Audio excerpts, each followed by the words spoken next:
আসসালামু আলাইকুম। তো আপনারা দেখতে পাচ্ছেন এখানে অনেকজন শ্রমিক কাজ করতেছে। এই কাজটা অত্যন্ত কষ্টের, হাড় ভাঙা খাটুনির মধ্যে দিয়ে কাজটা করতে হয়। তো ল্যানসন ম্যান্ডেলা বলেছেন, যেখানে শ্রমিকের সম্মান নেই সেখানে উন্নয়ন স্থায়ী হয় না।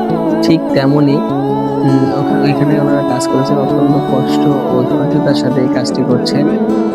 একটি প্রবাদ কথায় রয়েছে, শ্রমিক হলো অদৃশ্য নায়ক, যার প্রচেষ্টায় সমাজকে যার প্রচেষ্টা সমাজকে টিকিয়ে রাখে। এটা আসলে একজন শ্রমিক যদি ভালোভাবে কাজ না করে বা তার মন থেকে যদি একটি কাজ না করে, তাহলে কিন্তু সেই কাজটি পরিপূর্ণ হয় না। যার ফলে সেই শ্রমিকের অবদান অত্যন্ত, তার অবদানের মধ্যে দিয়ে একটি কাজ সুন্দর ও সাফল্য পায়। যেমন তারা এখানে কাজ করতেছে, তারা পরিশ্রম যেমনই হোক, হয়তো স্বল্প পরিশ্রমের মধ্যে দিয়ে কাজটি করছে, কিন্তু তারা তাদের সর্বোচ্চ দিয়ে কাজ করতেছে। তারা সকলে এখানে রোজা রেখেছেন, রোজা রাখার পাশাপাশি এই কাজটি করছে। তাদের হাত পারিশ্রমিকটা স্বল্প, তারা স্বল্প পারিশ্রমিকে এই কাজগুলো করে থাকে।